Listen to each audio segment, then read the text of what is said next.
Alright, hey guys, OFD checking in here, and yeah, I kind of just wanted to tell this story, and as the title suggests, yes, it's about a Patek found in a garbage can. So, this isn't the first time I've actually told this story. If you guys watch my channel, I did a live show with Scott Stauffer from Watches Galore. I think it was like probably last year we did a little live show for fun, and I told this story about, you know, what happened and stuff like that. So anyways, I just kind of wanted to share it again.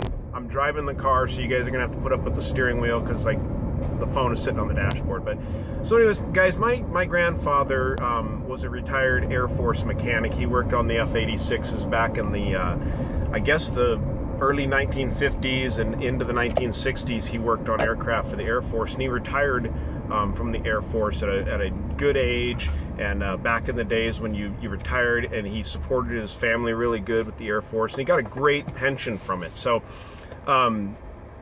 not being somebody that really wanted to sit around and rest, my grandfather was a really active guy and wanted to do things. So he lived in Northern California and up by the American River, and in his retirement he started going around collecting aluminum cans and recyclables, and he would go along the river and collect this stuff, and at the end of a week or a month he'd turn it in and get quite a hefty sum of money on top of his like $3,000 plus pension he was receiving from the Air Force at the time. So and it was funny because in the process of doing this, he kind of, around his local area, he kind of got known. People knew him, and he didn't really engage a lot in conversation with people. He would just do what he did and stuff. So people started kind of thinking he was probably like a down and out guy that needed some help and stuff. So, which was hilarious because he didn't need any. He had quite a bit of money and a nice home on a 1 acre of land and in Sacramento, and but they would start leaving things for him, you know, thinking, hey, that guy's coming around, we don't need this stuff, let's put it out, maybe he'll want it. And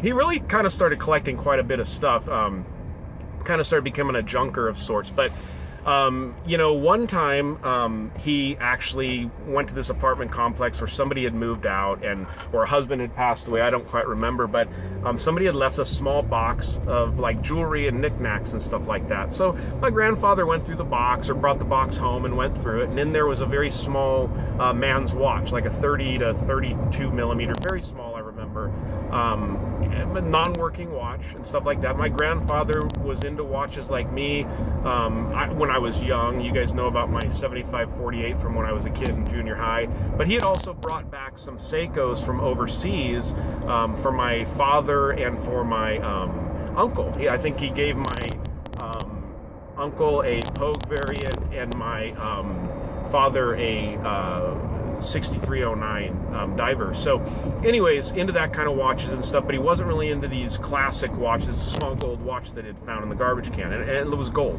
So he took it to a local jeweler friend of his, and he walked in with it and showed it to the jeweler, set it down, and the jeweler immediately looked at the watch and looked at my grandfather and said, you know, where did you get this watch? How did you happen to come upon this?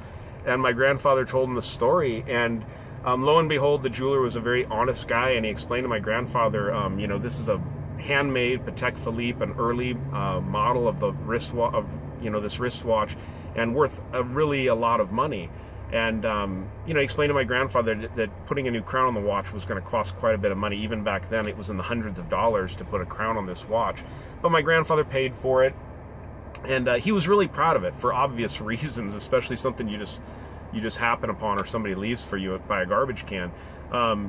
But so yeah, it was a number of months later, my grandfather came down to Central California, where I live, from Northern California, and he was staying with us. And one evening he was showing my dad and I the watch, and we were talking about it and looking at it and stuff, and he let me put it on my wrist, and I had the watch on, and the evening went along, and I never took the watch off. And I actually woke up the next morning with the watch on and had breakfast with my grandfather, and I didn't say anything about still having the watch on, and I was only in 6th grade at the time, guys. So, you know, young boy in elementary school, rambunctious kids that we were and stuff like that.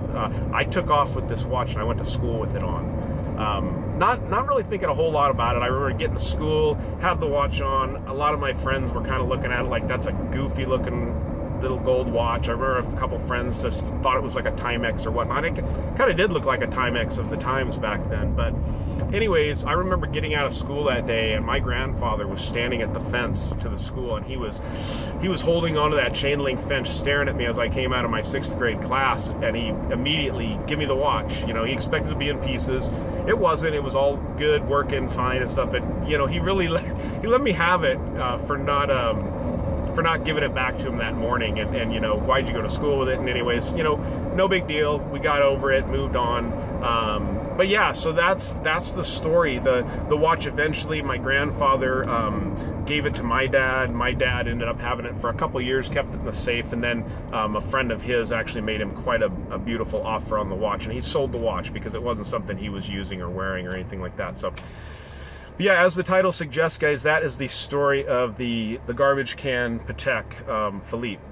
So anyways, it's fun. I thought I'd share this story with you guys. I know you guys like watch stories and stuff like that, so I just wanted to share it. So I do have another one actually about my Seiko 7548, and it involves you know, almost pawning the watch off, and there was a lot of calamity involved, and actually destruction of a vehicle involved in that. And I kind of want to tell you guys that story too.